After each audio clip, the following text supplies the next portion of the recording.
آج کے اس تجزیے میں ہم ایک ایسی نئی سائنسی تحقیق پر بات کرنے والے ہیں جس نے ایسٹر آئلینڈ یا راپانوئی کی مشہور اور المیہ تاریخ کو بالکل بدل کر رکھ دیا ہے۔ برسوں سے اس جزیرے کی مثال دے کر بتایا جاتا تھا کہ کیسے ایک معاشرہ تباہ ہوتا ہے، لیکن نئی سائنسی شہادتیں کچھ اور ہی کہانی سنا رہی ہیں۔ عام طور پر یہی مانا جاتا رہا ہے کہ یہاں کے رہنے والوں نے اپنے عظیم الشان موائے مجسموں کی تعمیر کی دھن میں اپنے ہی ماحول کو تباہ کر دیا اور اپنی تباہی کا خود باعث بنے۔ لیکن سچائی اس سے بالکل مختلف اور حیرت انگیز ہے۔ اصل سائنسی ڈیٹا تباہی کی نہیں بلکہ ذہنیت، حالات کے مطابق خود کو ڈھالنے اور بقا کی ایک شاندار کہانی پیش کرتا ہے۔ آئیے سب سے پہلے اس روایتی کہانی کا جائزہ لیتے ہیں جو برسوں سے کتابوں میں پڑھائی جا رہی ہے۔ ایک ایسی کہانی جو یہ بتاتی ہے کہ کیسے ایک الگ تھلگ معاشرے نے وسائل کی بے دریغ بربادی سے اپنا ہی خاتمہ کر لیا۔ عشروں تک اس اسٹینڈرڈ کہانی کو بالکل سچ مانا گیا کہ لوگ اس دور دراز جزیرے پر آئے، بھاری مجسموں کو کھینچنے کے لیے سارے درخت کاٹ ڈالے، آپس میں لڑے اور آخرکار ان کے وسائل ختم ہو گئے۔ لیکن جیسے جیسے سائنسدانوں نے مٹی، پتھروں اور موسم کے نئے ریکارڈز کو کھنگالا تو یہ پرانی کہانی بکھرنا شروع ہو گئی۔ تو آئیے اس اگلے حصے کی طرف بڑھتے ہیں۔ حقیقت میں اس جزیرے کے بدلتے ہوئے حالات کی اصل وجہ انسانی غلطی تھی ہی نہیں، بلکہ یہ ایک صدیوں پر محیط انتہائی شدید خشک سالی تھی۔ بات دراصل یہ ہے کہ راپانوئی کا رقبہ صرف 63 مربع میل ہے، اور سب سے اہم بات، یہاں سطح پر کوئی بڑی ندی یا لمبا بہتا ہوا چشمہ نہیں ہے۔ اب ذرا سوچئے، اتنا چھوٹا جزیرہ اور بارش غائب، ایسے میں زمین دوز میٹھا پانی واقعی زندگی اور موت کا مسئلہ بن گیا۔ اب جو مشہور موائے مجسمے ہیں وہ ساحل کے ساتھ ساتھ مخصوص جگہوں پر جمع ہیں۔ اس سے ایک بہت بڑا سوال پیدا ہوتا ہے، جس سے ان مجسموں کے مقصد کی پوری کہانی ہی بدل جاتی ہے۔ اگر ان کا مقصد صرف طاقت دکھانا تھا تو یہ ساحل کے اتنے قریب ہی کیوں کھڑے ہیں؟ اس کا دلچسپ جواب ان ساحلی زمین دوز چشموں میں چھپا ہے۔ یہ دراصل وہ جگہیں تھیں جہاں بارش کا پانی آتش فشانی پتھروں سے رستا ہوا سمندر کے قریب آ کر ملتا تھا، جس میں نمک کم ہوتا تھا اور پینے کے قابل تھا۔ تو یہ مجسے صرف قبائلی شان و شوکت کی علامت نہیں تھے، بلکہ یہ ان بے حد اہم پانی کے چشموں پر کنٹرول کی نشاندہی کے لیے تھے۔ ہے نا کمال کی بات؟ اس شدید خشک سالی کے دوران کسی افراتفری یا لڑائی کے بجائے یہاں کے لوگوں نے شاندار ذہنیت کا مظاہرہ کیا۔ انہوں نے اپنی آبادیاں ساحل کے قریب منتقل کر لیں اور مٹی میں نمی برقرار رکھنے کے لیے پتھروں کے خاص باغات بنائے۔ ٹوٹے ہوئے پتھر پانی کو اڑنے سے روکتے اور فصلوں کو تیز ہواؤں سے بچاتے تھے۔ یہ ہرگز افراتفری نہیں تھی، بلکہ کمال کی منصوبہ بندی تھی۔ اچھا، یہاں ایک اور بڑا سوال پیدا ہوتا ہے۔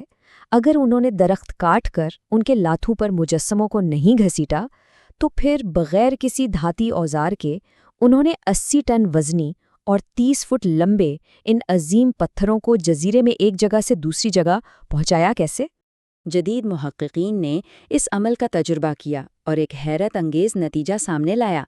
ایک چھوٹی سی منظم ٹیم ان مجسموں کو آسانی سے چلنا سکھا سکتی تھی۔ صرف 18 افراد نے موٹی رسیوں کی مدد سے مجسم کو دائیں بائیں ہلا کر ایک خاص ردھم کے ساتھ آگے بڑھایا اور راستے کو قدم بقدم صاف کرتے گئے۔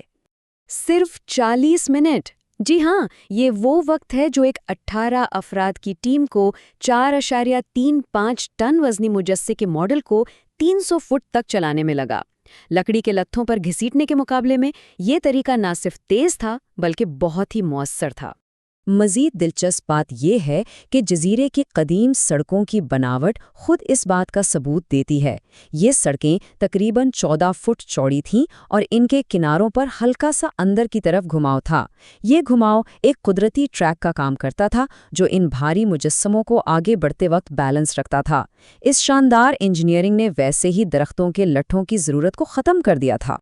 چلیے اب ایک اور پہلو یعنی بائیولوجیکل ڈیٹا اور جینیٹکس کی طرف آتے ہیں۔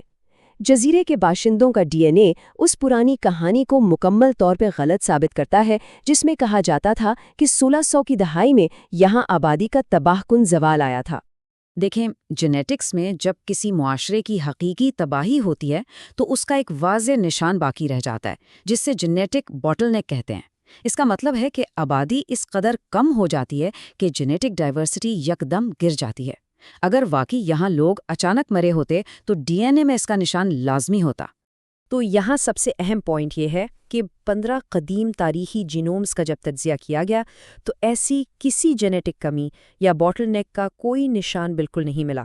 اس سے واضح ہوتا ہے کہ یہاں ہمیشہ سے ایک چھوٹی لیکن مستحکم آبادی رہتی تھی جو شاید کبھی بھی 3000 افراد سے آگے نہیں بڑھی، یہاں تک کہ 1860 کی دہائی میں یورپی بیماریاں اس جزیرے تک پہنچیں۔ ایک تباہ حال جزیرے پر محصور اور اکیلے ہونے کا یہ تصور بھی بالکل غلط ہے۔ نئے شواہد بتاتے ہیں کہ راپا نوئی کے رہنے والے دراصل عظیم بحار نورد اور بحری مواصلات کے ماہر تھے۔ ڈی این اے کا تجزیہ حیرت انگیز طور پر اس جزیرے کے لوگوں میں قدیم امریکی آبادی کے عناصر ظاہر کرتا ہے۔ یہ اس بات کا ناقابل تردید ثبوت ہے کہ پولینیشینز اور ساؤتھ امریکہ کے مقامی افراد نے ہزاروں میل کے کھلے سمندر کو پار کر کے ایک دوسرے سے ملاقات کی تھی۔ اور سنیے، یہ سب 1722 میں یورپی جہازوں کے یہاں آنے سے کئی صدیوں پہلے ہو چکا تھا۔ جب جزیرے پر موجود سب سے قدیم پتھر کے اوزاروں کا معائنہ کیا گیا تو ان پر نشاستے یعنی سٹارچ کے ذرات پائے گئے۔